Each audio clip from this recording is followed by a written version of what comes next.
Assalamualaikum warahmatullahi wabarakatuh.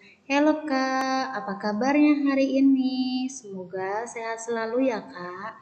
Hari ini Ibu akan melanjutkan tematik tema 5D, subtema 3, pembelajaran 3 dan 4. Sebelum kita mulai pembelajaran pada hari ini, yuk sama-sama kita membaca doa dulu agar ilmu yang kita dapat bermanfaat untuk kita semua. Amin ya robbal alamin. Baik, kita akan mulai ya Kak. Macam-macam pantun. Yang pertama yaitu adalah pantun nasihat. Yang kedua, pantun jenaka. Pantun nasihat, pantun yang mengandung pesan agar orang berbuat baik. Kalau pantun jenaka yaitu pantun yang mengandung kelucuan untuk menghibur. Contoh dari pantun nasihat yaitu naik delman ke Yogyakarta, keliling kota di pagi hari. Kalau ingin jadi juara, belajarlah setiap hari. Itu adalah contoh dari pantun nasihat. Contoh dari pantun jenaka yaitu limau purut di tepi rawa, buah dipetik sebelum masak, sakit perut sebab tertawa, melihat kucing duduk berbedak. Nah, itu adalah contoh pantun dari pantun jenaka. Selanjutnya, pantun teka-teki, pantun yang mengajak pembaca untuk menebak isi pantun. Yang terakhir yaitu adalah pantun kiasan, pantun yang berisi kiasan, biasa untuk menyampaikan suatu hal tersirat. Contoh dari pantun teka-teki yaitu anak-anak bermain kartu. Kartu ditumpuk satu persatu, badannya kurus bermata satu, ekornya tajam, apakah itu? Nah, sekarang contoh dari pantun kiasan. Naik perahu dekat kemudi, betapa harum bunga selasih, elok nian resminya padi, makin tunduk jika berisi. Berikut adalah contoh dari pantun kiasan. Salah satu ciri pantun adalah adanya persamaan bunyi pada akhir kalimat. Persamaan bunyi pada akhir kalimat disebut dengan rima karena pantun mempunyai pola a atau ab ab. Contohnya bunga mawar, bunga melati, harum wangi jumlah di taman.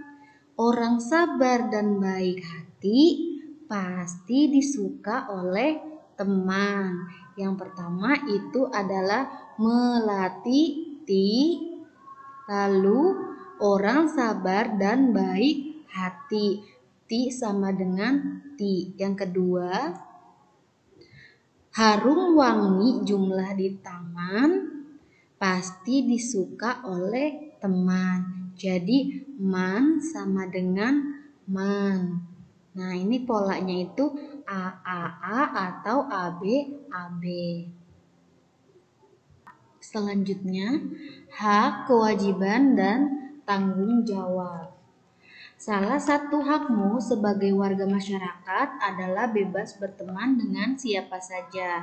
Selain itu, hak kewajiban memiliki arti yang berbeda, tetapi ketiganya saling berhubungan.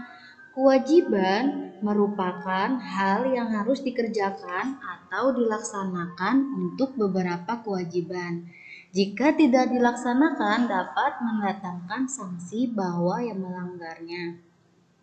Hak adalah kekuasaan untuk melakukan sesuatu, namun kekuasaan tersebut dibatasi oleh undang-undang. Jadi, pembatasan ini harus dilakukan agar pelaksanaan hak seseorang tidak melanggar hak orang lain. Jadi, pelaksanaan hak dan kewajiban haruslah seimbang. Sementara itu, tanggung jawab adalah kesadaran manusia akan tingkah laku perbuatannya yang disengaja maupun yang tidak disengaja. Tanggung jawab juga berarti berarti berbuat sebagai wujud kesadarannya akan kewajibannya. Salah satu hak warga masyarakat adalah menggunakan fasilitas umum seperti gambar tersebut. Berikut adalah contoh hak, kewajiban, dan tanggung jawab warga masyarakat. Yang pertama, hak warga masyarakat yaitu berkumpul dan memberikan pendapat, mendapatkan pendidikan dan pengajaran, tumbuh dan berkembang dengan baik, mendapatkan perlindungan hukum, bebas memeluk agama dan menjalankan ibadah, bebas berkomunikasi dan memperoleh informasi. Itu adalah hak warga masyarakat. Selanjutnya, kewajiban warga masyarakat. Yang pertama, mematuhi aturan dan norma yang berlaku di masyarakat. Yang kedua, ikut berperan aktif dalam kegiatan di masyarakat. Yang ketiga, menjaga kebersihan lingkungan. Yang keempat, menjaga ketertiban lingkungan. Dan yang terakhir adalah membantu warga lain yang sedang kesulitan. Ini adalah kewajiban warga masyarakat. Tanggung jawab warga masyarakat yang pertama, manusia yang bertanggung jawab adalah manusia yang dapat melaksanakan hak dan kewajibannya dengan seimbang. Yang kedua, dalam kehidupan bermasyarakat, contoh, tanggung jawab adalah seorang pengguna jalan yang selalu membayar pajak kendaraan bermotor dengan tepat waktu dan juga selalu menaati peraturan lalu lintas. Yang ketiga, setelah ia bertanggung jawab melaksanakan kewajibannya, maka pengguna jalan berhak menggunakan fasilitas jalan dengan nyaman. Yang terakhir, jika hak dan kewajiban dilaksanakan dengan penuh tanggung jawab, tentu kehidupan masyarakat akan damai dan teratur. Selanjutnya, interaksi sosial. Interaksi sosial dilakukan manusia untuk memenuhi kebutuhan hidupnya. Interaksi sosial juga dapat terjadi di berbagai bidang. Di gambar ini adalah interaksi antara penjual dan pembeli di pasar, yaitu merupakan contoh interaksi sosial di bidang ekonomi. Interaksi sosial di bidang ekonomi ada bidang politik dan yang terakhir adalah bidang sosial budaya. Bidang ekonomi dilakukan dalam rangka pemenuhan kebutuhan manusia, baik kebutuhan sandang, pangan maupun papan. Interaksi sosial di bidang ekonomi terjadi di pasar atau di supermarket. Untuk di bidang politik, orang-orang yang melakukan interaksi sosial di bidang politik adalah anggota politik maupun orang dalam bidang pemerintahan. Yang terakhir, bidang sosial budaya berkaitan dengan adat istiadat yang dilakukan sejak zaman dahulu. Sosial budaya umumnya banyak dilakukan di daerah pedesaan dibandingkan perkotaan. Contohnya di pedesaan yaitu adalah gotong royong. Faktor-faktor penyebab interaksi sosial yang pertama yaitu untuk memenuhi kebutuhan sendiri, yang kedua untuk meningkatkan pendapatan daerah, yang ketiga perbedaan sumber daya alam, yang terakhir perbedaan kemampuan sumber daya manusia.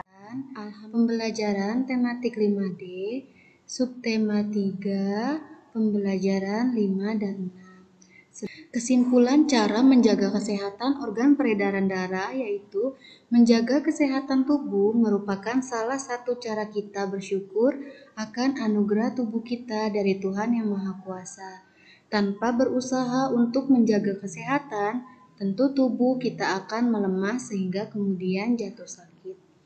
Berikut ini adalah ringkasan dari cara-cara menjaga kesehatan organ peredaran darah. Yang pertama, memperhatikan asupan nutrisi bagi tubuh. Yang kedua, menghindari makanan yang banyak mengandung garam dan gula.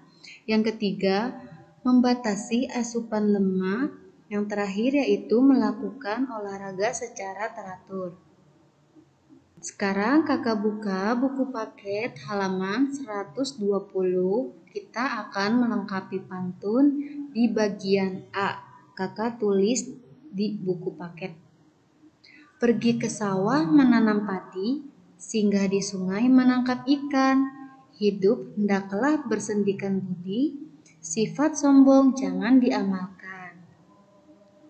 Limau manis dimakan manis, manis sekali rasa isinya. Dilihat manis, dipandang manis, manis sekali hati budinya.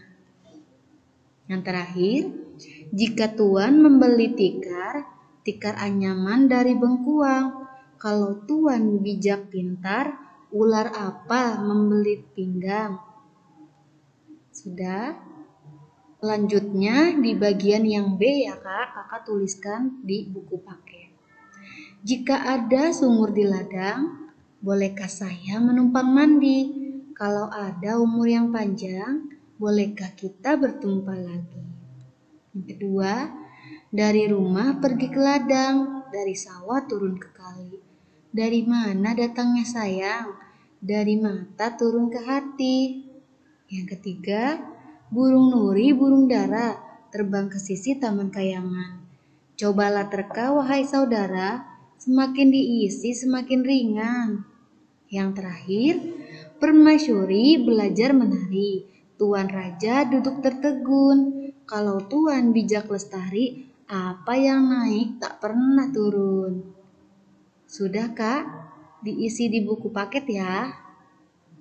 Sekarang kakak lanjut, ayo membaca cerita bergambar pada halaman 121 ya kak. Semangat! Bagaimana? Sudah selesai membaca cerita bergambarnya? Seru kan ceritanya? Sekarang ibu akan menjelaskan cara membuat cerita bergambar, yaitu yang pertama, menentukan tema cerita. Yang kedua, menentukan tokoh utama dan wataknya dalam cerita. Yang ketiga, membuat garis besar cerita dari gagasan yang telah dibuat. Yang keempat, membuat gambar dari garis besar cerita. Yang terakhir, menguraikan cerita lebih terperinci. Ini semua adalah cara membuat cerita bergambar. Alhamdulillah, pembelajaran tematik telah selesai. Semoga ilmu yang Ibu sampaikan bermanfaat untuk kita semua. Mohon maaf jika ada dalam salah pengucapan. Jangan lupa untuk selalu menjaga kesehatan dan mencuci tangan sebelum dan sesudah beraktivitas. Wassalamualaikum warahmatullahi wabarakatuh.